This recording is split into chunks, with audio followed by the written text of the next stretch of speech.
This is the Page Publishing Book Club. But you knew that, didn't you? You knew that, right, Rob? Page Publishing Book Club, how'd you know? The music! It's this music. It separates us from everything else. Yeah. How you doing? I'm your host, Alice Stockton Rossini, and you know what's upon us, right, Rob? My faithful engineer? Election Day. Election Day. And I don't know, has there been anything like this ever in American history? Crazy, right? It has stirred the emotions of liberals and conservatives alike. And Patricia Muth is here to tell us it's not the first time and probably won't be the last. She's a former radio talk show host, and she's written a book. It's called A Title in the Making, Perot Movement Laid the Foundation to Take Back America. Where do we go from here? We're talking about Ross Perot. And if you're sick of America's two-party system, well, Patricia speaks to that and our current election. Patricia. Right. The book is about a movement that started over 25 years ago when Ross Perot got on the Larry King Live show on February 20th in 1992, and he said, you know, if you people will put me on the ballot in all 50 states, I will be your candidate. At this time in our history, people were as disgusted about the American government and the political people that were running for the offices as they are today. I'd say today it's on steroids. When people heard that Ross Perot said that, all of a sudden, across the country, people were going to their supervisor of election commission offices and asking how in the world they get a man on the ballot. Overnight, a movement just came up out of nowhere. And this movement laid the foundation for what we see today. 25 years later, we have two outsiders, Donald Trump and Bernie Sanders, running in the two-party system because that's the only way to the White House today after what we did in the Perot movement. I have shown throughout this book how the two-party system has blocked the road to the White House because of what we did. We frightened the political elite in this country. And they made all kinds of rules and changes to make it nearly impossible for a third-party candidate to get to the White House. I think people would agree with you on that. Certainly Bernie Sanders supporters. And in covering Bernie Sanders, I can tell you they were crazy supporting him and backed him, and thousands came out. But if I could tell you how many people I talked to who didn't understand that you have to be registered to vote, you can't be registered as a Democrat and vote an independent. When you vote in the primary, you have to vote your party, right? In New Jersey, anyway. That's the whole point. Each state has their own ballot access laws. And people don't know that. It is written basically for the millennial and for those who don't take the time to figure out how we got where we are right now. Right from the start, those of us who were involved in the Perot movement knew that right from the start, the Bernie Sanders people were going to feel very disheartened because of the superdelegate rule within the Democratic Party. It didn't give them a chance right from the start. It was rigged.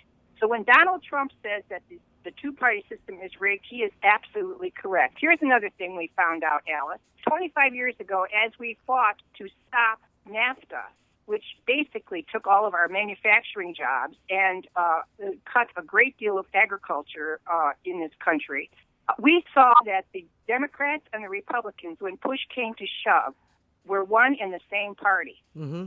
And that's exactly what we saw when Hillary tried to push the health care program that we now call Obamacare. It was the very same thing. We became so disheartened by 1995 when we saw that we were fighting the political establishment in Washington that we tried to form a new political party called the Reform Party, and we actually did in 11 months. Now, after Ross Perot and all of us across the country formed a new political party called the Reform Party, the Presidential Debate Commission refused to allow Perot into the debate. Can you imagine that? Didn't he need like a certain percentage of support? At that time, they said that they weren't allowing him in the debates because he wasn't funding his presidential election with his own money. He was funding it with the money that he was getting as having run as an independent in 1992. You see, the Presidential Commission makes up the rules as they go along. So Is your book to inspire millennials? Because I think millennials desperately want to get rid of this two-party system and desperately want to, upend our system. Does your book attempt to help them do that and help them to understand some of the obstacles that they face? That is exactly why I wrote the book. Yeah. I interviewed 130 people for this book who were involved in this movement, who are so worried about the direction our country is going, and they were Democrats and they were Republicans, they're independents, they're young and old alike. And we feel terrible that the younger generation absolutely knows nothing about this. People can't remember what happened a year ago, much less 25 years ago. I believe that what we're seeing in this current election is the light being shown on the system exactly with all its cracks and flaws. Everything that needs to come out is coming out. And we should not be surprised at what it is because it's been hidden for so long. This is why you see people like the Bushes going along with Hillary. This is why you see the Republicans not wanting to support Trump. It has nothing to do with Donald Trump. It has to do with the fact that they have a special interest in keeping things exactly the way they are. Are you able to go out and promote your book? Yes, the Palm Beach newspaper just printed an article I wrote. I'm doing a book signing in Vero Beach. I'm doing one here in Tallahassee on Saturday. I'm doing one following Saturday in Savannah, Georgia. And then I'm going to Chicago in February and Arkansas in January. How are you getting yourself to Chicago and Arizona? Like, what are you doing? I used to be an old talk show host, and I've been in communications all my life, although I used to trade at the Chicago Mercantile Exchange. Wow. That was another thing. I heard worse things on the floor at the Mercantile Exchange than what people are getting so upset about. This is not an issue. The issues are jobs, our American debt, getting NAFTA repealed, repealing Obamacare. These are the issues. This is what we're leaving for the future generation. We need to wake up now. I hear you, Patricia. I'm sure our listeners, you can agree or disagree, but I think one thing most Americans can agree on is we need to shake up this system, and it is going to be so interesting to see what happens on Election Day. All right, now listen up, my PPBC faithful. I talk a lot about the importance of getting behind your baby. Nobody's going to promote your baby, your book, better than you. And our next author, I got to tell you, takes that to the next level. Terrence Doran is a University of California police officer, and he wanted to set the record straight about a 2006 taser incident at a university library in his book entitled University Sheepdog in Westwood, LA. So, Terrence, why don't we start? Tell us what all this incident was all about. Okay, yeah. One of our CSOs was tasked to go in and check IDs at a certain hour. After 10 or 11 o'clock, students or whoever's in the library is supposed to produce their IDs to determine if they're students or not. This one particular student refused to show his ID because he thought for whatever reason that he may have been profiled or he's been singled out. Myself and another UCLA police officer were dispatched to the Powell Library, and the person was about to be escorted out. I saw him throw a punch to the other officer, and that's when I ran up to to my fellow officer, and we started escorting the gentleman out. As we were pulling forward, he used his body weight to resist. Right. So we go forward, he go backwards. That's when I decided to use the taser in the drive stun mode. When you use the taser in the drive stun mode, the pain is isolated to that one area. Once I used the drive stun mode, he stopped resisting and we was able to go forward. How did this become a big deal? Someone was using a cell phone video of the incident, and they put it on YouTube, and that's how it became viral. It became a miniature YouTube sensation. It got worldwide play.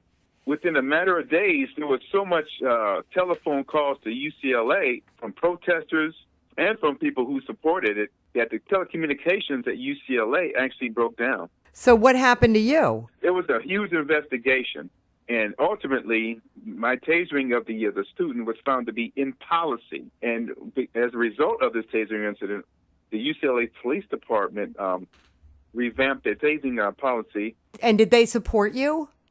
Yes, they did. But you were publicly condemned. Oh, public. Yes, I was. Yes, I was. Did you keep your job? Yes. So you wrote this book to set the record straight. Yes, that was part of the reason. I started writing the book, years prior to the tasing incident. But once the tasing incident occurred, then I wanted to really set the record straight on myself and my fellow officers. Well, what were you writing about before the taser incident? People they used to listen to me after I told them I worked for the UCLA Police Department, and they didn't have no clue what we did. All they thought we were just door shakers. They didn't realize that we were actually crime fighters. Our officers not only patrol the campus, but they also patrol the neighborhoods around the properties owned and operated by the University of California. Okay. Our officers take guns off suspects. We arrest felony suspects. We have crime fighters at UCLA, and what's UCLA, they do not promote it. Okay. That's why I wanted to start writing the book. Have you done any kind of book signings or anything? Are you doing any self-promotion? Oh, you better believe I am. What are you doing? On 20 buses, on Santa Monica Big Blue buses, my book is being advertised on the buses. Has that helped? Oh, yes. If you look at the Amazon, a couple of days ago, I was like number 70 when it comes to law enforcement books. I've also advertised with the local magazines such as Focus Magazine. I'm in negotiation now with the Seattle Times. They're going to advertise my book later on this month. What kind of money are we talking about? Oh, I'm spending up to about $35,000 when it comes to advertising. You know, most people don't have that kind of money. That's why, I think it's interesting. I've never heard anybody taking out ads on the sides of buses. Good for you. I mean, if you can do it, good for you.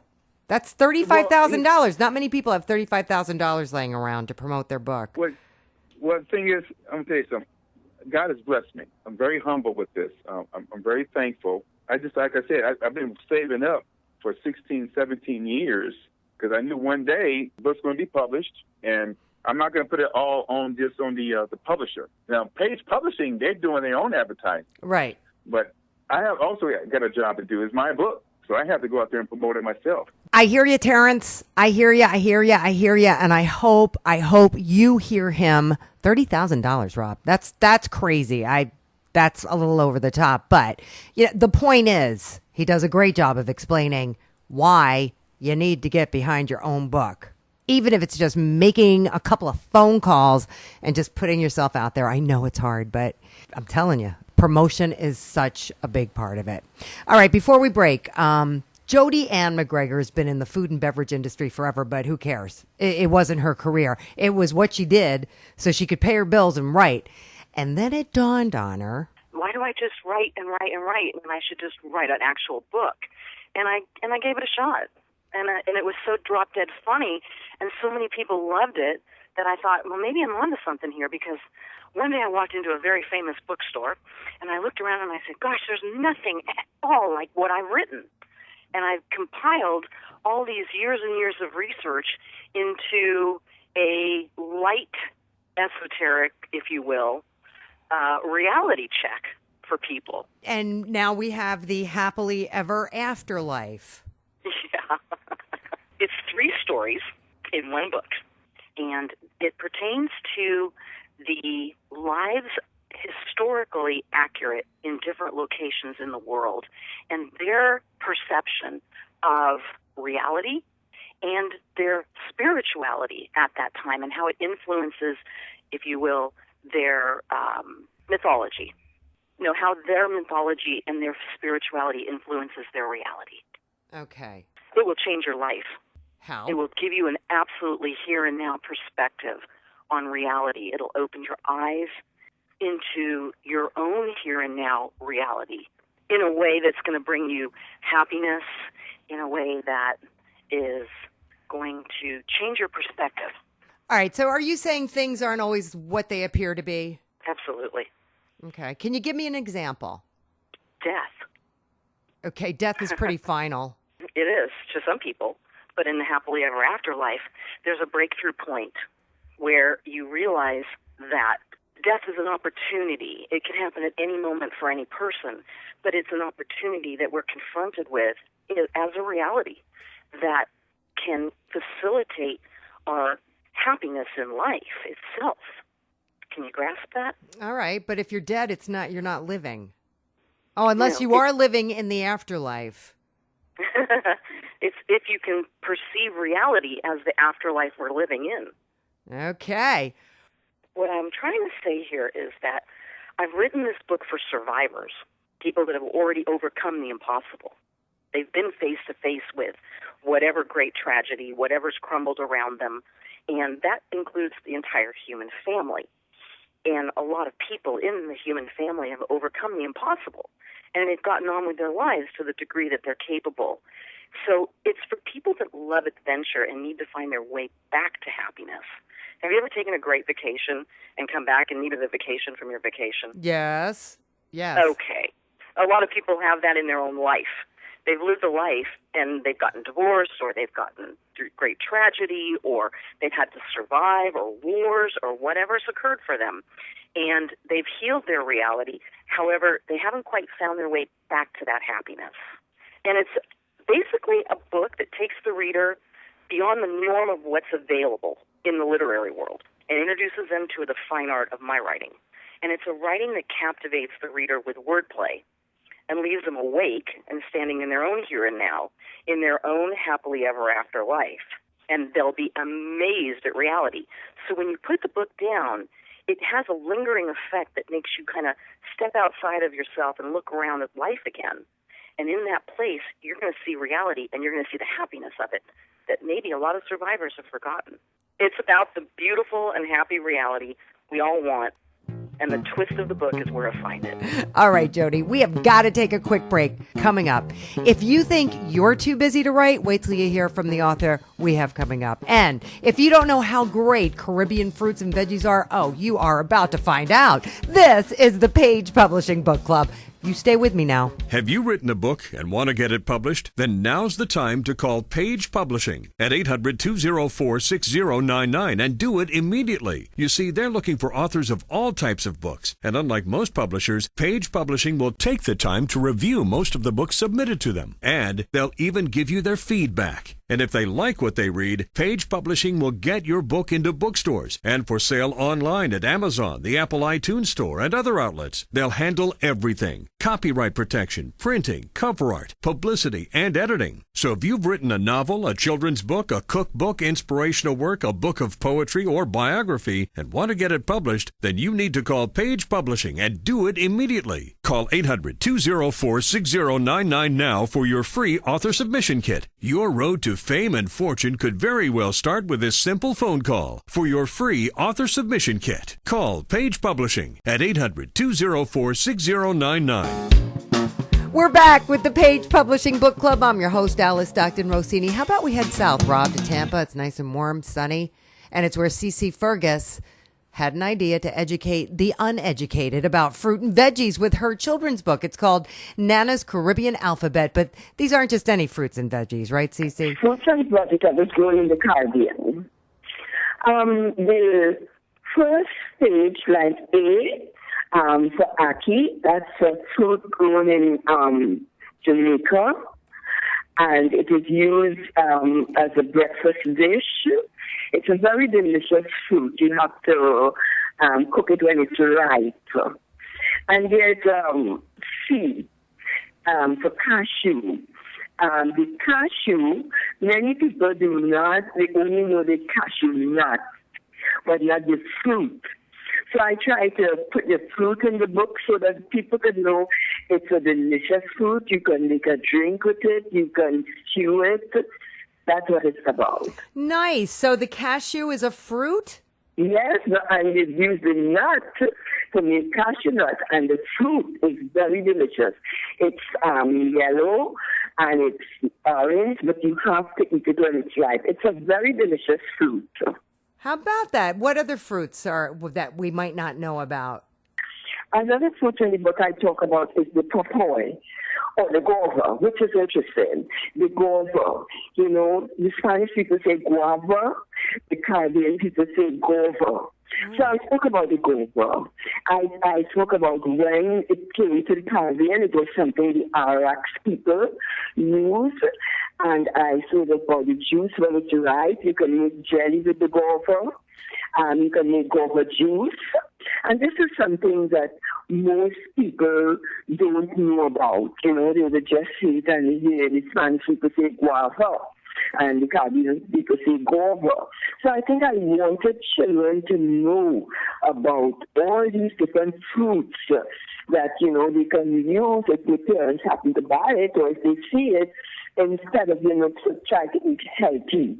Right in this book and trying to put it on the market so that we can use some of these fruits instead of some of these unhealthy snacks that children, parents give to children. Right. You go to the, for instance, I go to the Korean market and or you go to the Spanish market and you will see Mami Sipol.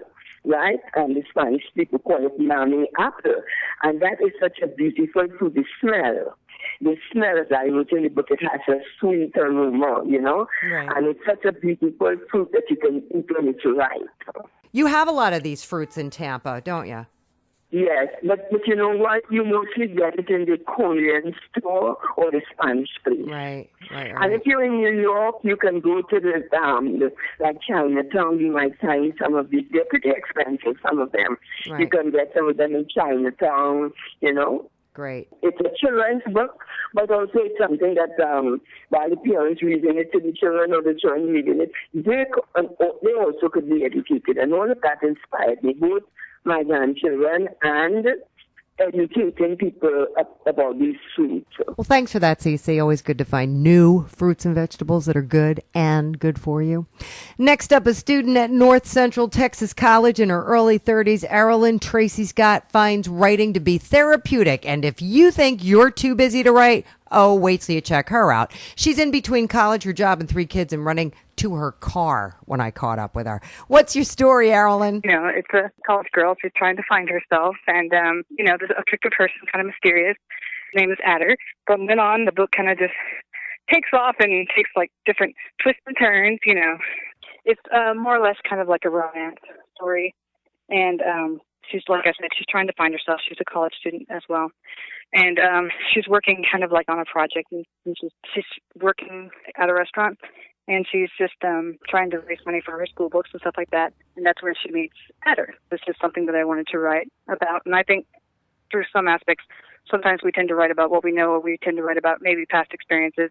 May not be all of it, but, I think we take from our past sometimes, and then we can write it down. Like Stephen King is one of my favorite authors, and I wrote a project on him, and I know, he grew up in Maine, so some of his, stories, are kind of based on that of, some our past experience and his past experience, stuff like that.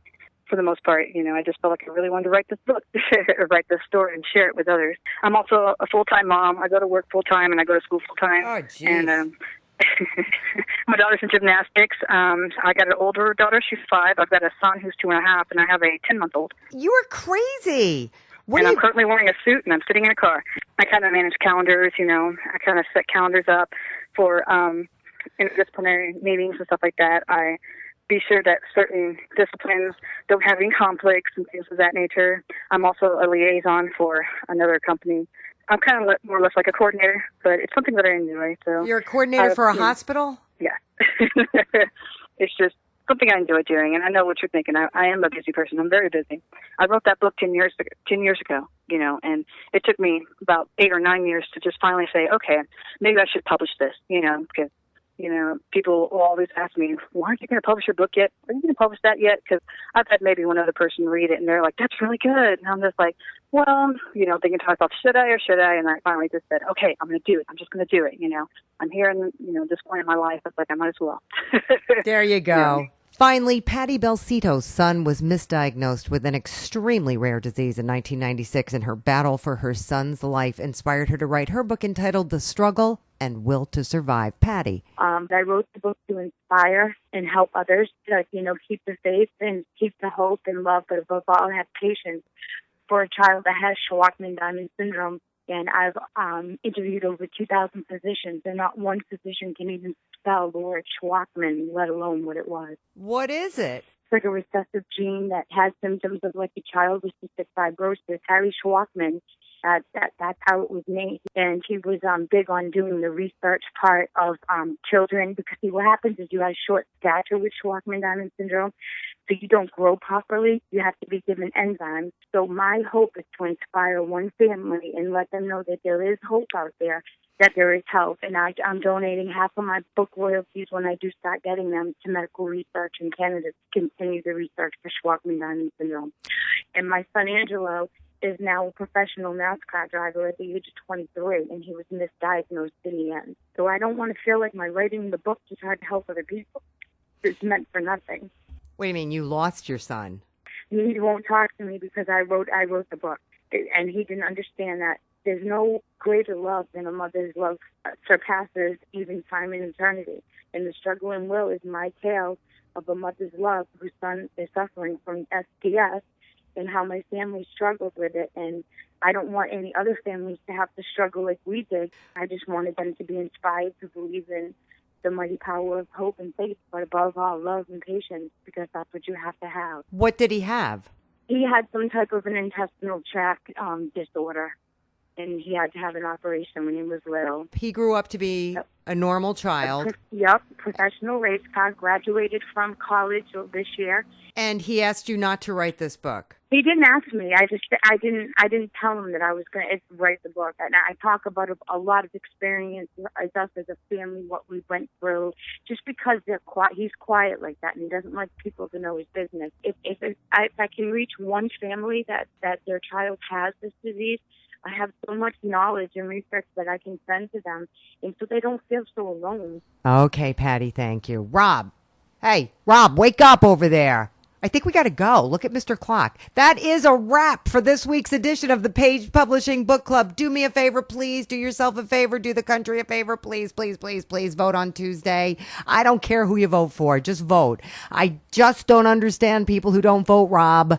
A lot of times it's because, they say they don't know enough about who's running, especially in local elections. Find out, please. It's so easy. You can find just about anything about anybody, especially if they're running for office, especially if they're politicians. And, just when you think it doesn't matter who's running for mayor or councilman or assembly person or whatever, that's how they sneak in. That's how they get in there. People just go, I like the name, I'll pick him.